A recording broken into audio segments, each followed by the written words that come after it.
together with him, then we entreat you not to accept the grace of God in vain. For he says, at the acceptable time I have listened to you, and helped you on the day of salvation. Behold, now is the acceptable time. Behold, now is the day of salvation.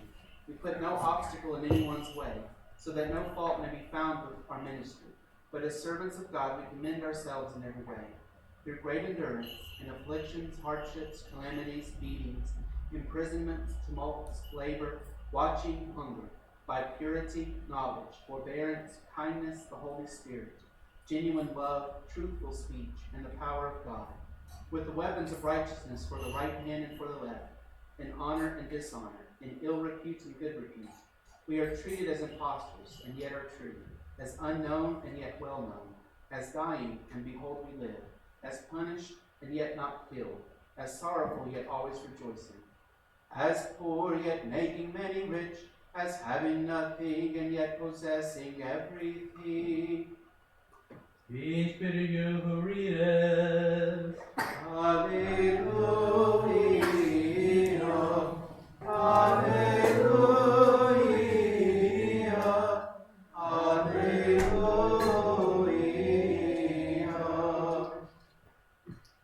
Wisdom rise. Let us hear the Holy Gospel. Irene pasi, peace be to all. And with your spirit. Reading is from the Holy Gospel according to St. Luke. Let us be attentive. Glory to you, O Lord. Glory to you. The Lord said, as you would like others to do to you, do the same to them. If you love those who love you, what credit is that to you? Even sinners love those who love them. And if you do good to those who do good to you, what credit is that to you? For even sinners do the same. If you lend to those from whom you hope to receive back, what credit is that to you? For even sinners lend to sinners to receive back as much as you. But love your enemies, do good and lend, expecting nothing back. Then your reward will be great, and you will be like children of the Most High. For he is kind even to the ungrateful and evil. Therefore, be merciful, even as your Father is also merciful.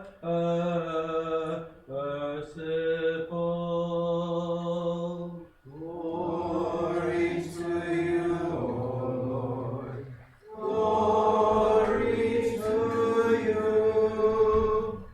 Please be seated.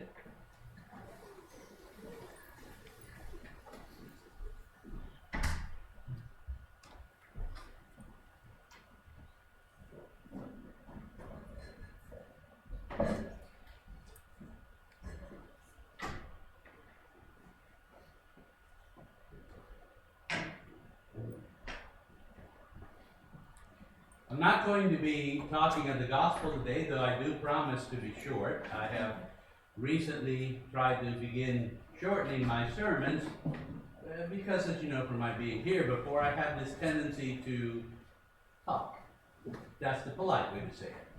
Run my mouth, keep going without end, and a few other things, so we'll see if I can shorten it today. And what I'm going to do today is not the gospel, but since it's the first Sunday of October, and Halloween is coming up, I have a small Halloween-related tale for you. Now here's a question, and I don't expect you to know the answer. One person already knows, because I told them beforehand. What incredibly famous church father who wrote an incredibly important book, at least for bishops, priests, and deacons, in that book wrote about vampires? I told you this was a Halloween tale, because today you're going to hear what the Orthodox Church has officially written about vampires. It also applies to ghouls and zombies. Nobody wrote about werewolves. However, it was St. Nicodemus of the Holy Mountain, in his book, The Pedalion or the Rudder, depending on what name you heard about. Now, the medallion or the rudder, the reason it's of great use to bishops, priests, and deacons is for two reasons. One is a compendium of every, not dogmatic canon, but every disciplinary canon, well, and to some extent the dogmatic canons that the church has that are still alive and well today. The book is a massive 1,000-page book in its last printing, and has the canons from the Didache, the canons of the Apostles, the canons of the first, second, third, fourth, fifth, sixth, and seventh ecumenical councils, the canons of St. Basil the Great, the canons of St. John Chrysostom, the canons, you get the idea. It takes 1,000 pages. But under the canons of St. Basil the Great, there's a canon, Canon 60. Canon 60 says, "Thou shalt not dig up a body that has been buried, except for cause," and by cause, we assume that Basil the Great meant things like, well, you have to transfer the body from one place to another, you're digging it up to see if it's incorrupt, things like that. But basically, without cause, a police exhumation to check for a crime, you get the idea. But unless you have a legitimate cause, it is such a crime to dig up a body that if you're a lay person, you're excommunicated for a while, and if you're clergy, you're deposed. Well, what does that canon have to do with vampires? Well, as it turns out, Nicodemus wrote a long footnote to that canon, and in that footnote he talks about vampire. Now, let me backtrack just a second. You remember I mentioned that it's not just earlier, that it was not just a compendium of the canons that was important, it was the footnotes. Because after, and he wrote this in the 1800s, after 1800 years of canons, you know, some looked like they were going to conflict with one another.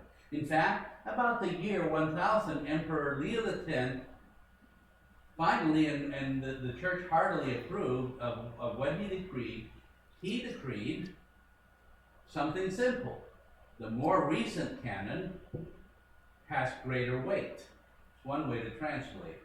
The more recent canon takes it over the older canon. It's another way to translate it. In other words, how do you figure out what really applies right now? The more recent canon should be consulted first to talk about the same issue. And this is where Nicodemus' footnotes come in that are so incredibly important.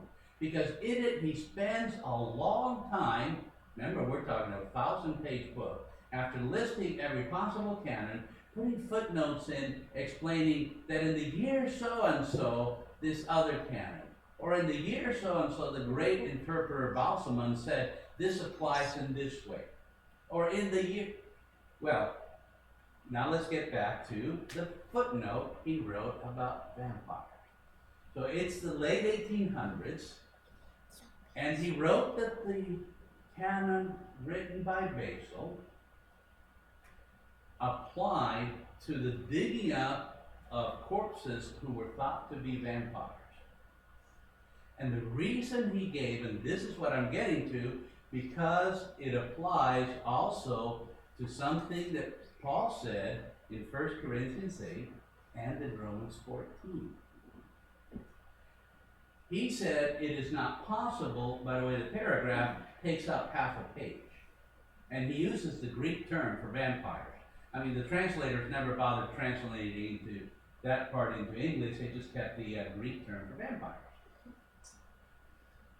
He said it is impossible for there to be a vampire, which would also apply to ghouls, revenants, zombies, because the evil one cannot give life.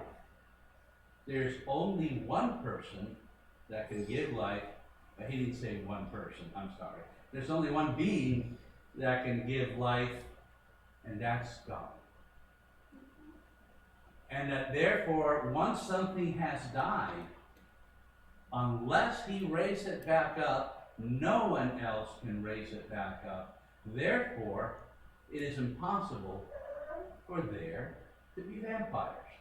And of course, that would include, like I said, anything else that has already died: revenants, ghouls, zombies. And in just a second, I'll tell you how that applies a little more to Halloween. So, first of all, I'm sorry, I have to inform you there is going to be no zombie apocalypse. You know, so for those of you who were waiting for the zombie apocalypse, it's not going to happen. Now, the study of footnotes is important for one other reason, and I'll just say this in passing. Normally, when something gets written about, it's because it's happened. I learned that back in seminary. Do you know why the prophets are so often saying, do not worship other gods?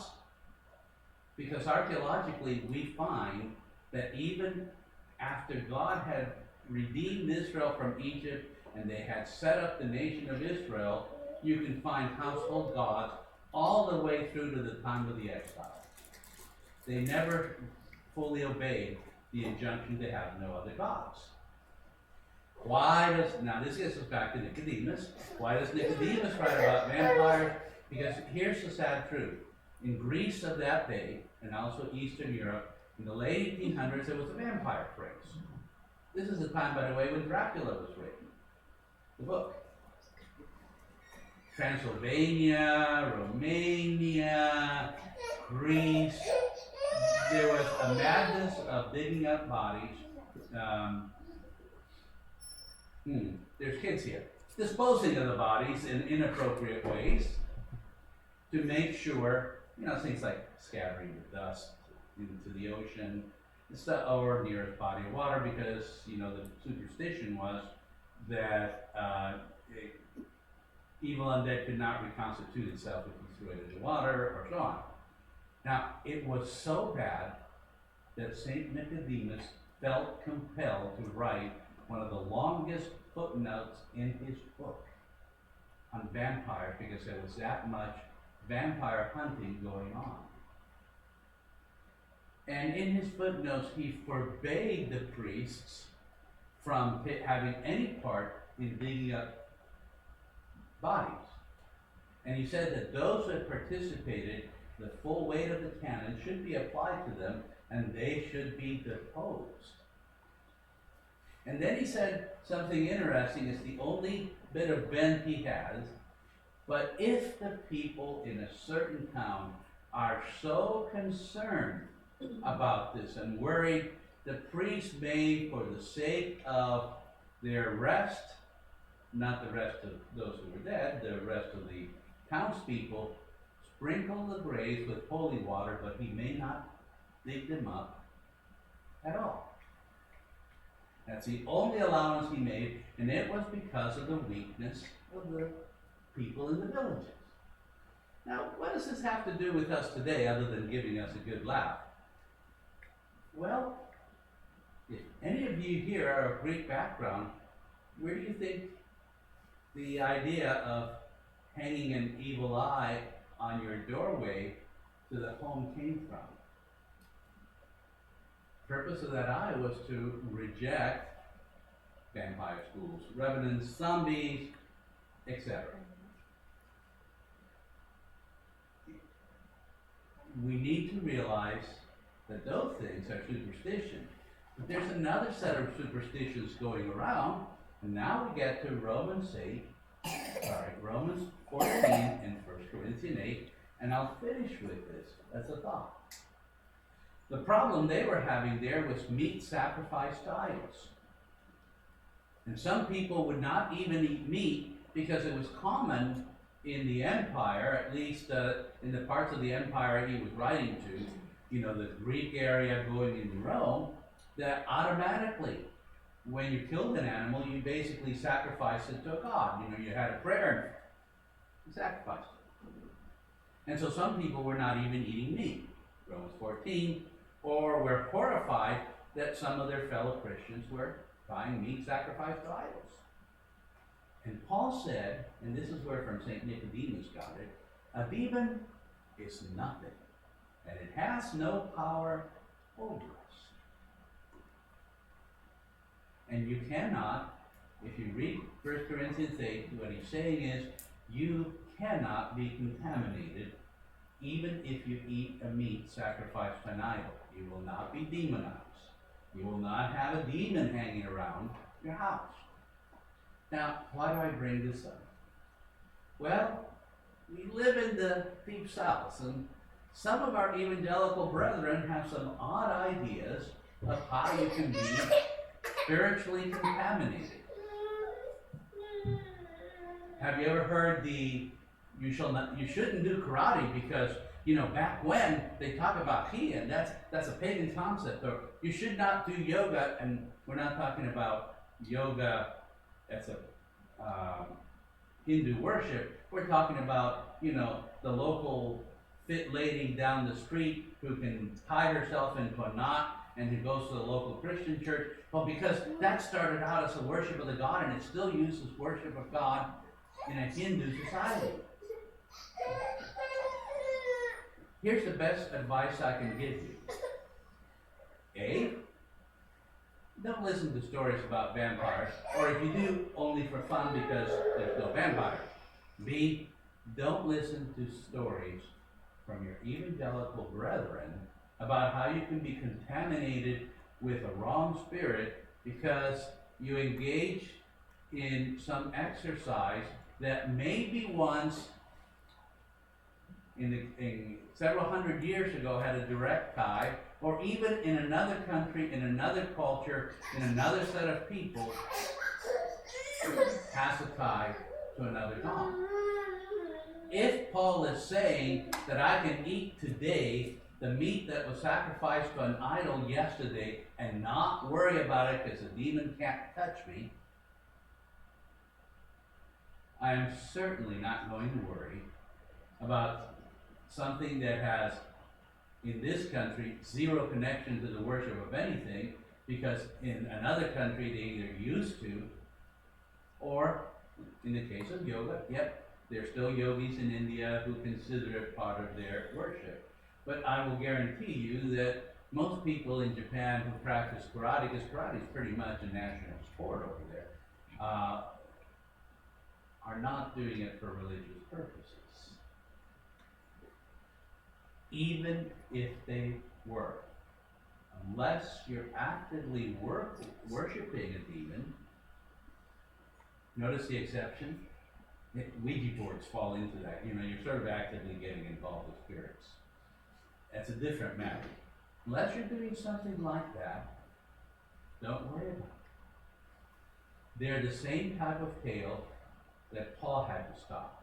They're the same type of tale that Basil wrote his canon about. They're the same type of tale that St. Nicodemus said, no, it's not so. So there's my Halloween tale, because every October in the Deep South, more than one of our evangelical churches will go nuts about how we're honoring evil spirits if our kids go trick-or-treating. No. Or something horrible is going to happen? No. Okay? It's fine to let your kids go trick-or-treating. So says Paul. Well, he didn't know trick-or-treating, but you get the idea. The principle's the same about, in fact, meat sacrifice to idols, to my mind, is worse. So said St. Basil the Great. So said St. Nicodemus of the Holy Mountain. And should you have doubts, I actually have a copy, not on me, of the 1,000-page book. I will happily direct you or photocopy the quote, that long footnote, so that you can see for yourself that what I have said to you is in line with what has been said to the saints. So as we hit Halloween this year, please don't be deceived by false theology that comes out about this stuff. Your kids don't have to dress up like saints and only go to a party in a church. You really can go trick-or-treating. Vampires are not going to attack you, or revenants or ghouls, or, you know? And you're not going to be contaminated simply because you were somehow close to them. It's not what we teach. It's not what St. Nicodemus taught. It's not what St. Basil taught. And it's not what St. Paul taught. Now, let me get a little southern about it. That means that I actually believe in the old-time religion. Nicodemus, Basil, Paul. You can't get much more old-time religion than that. So let's be orthodox and let's really follow the old-time religion. But the old-time religion of the apostles, of the fathers and mothers of the church, and of our bishops who helped guide us. In the name of the Father, and the Son,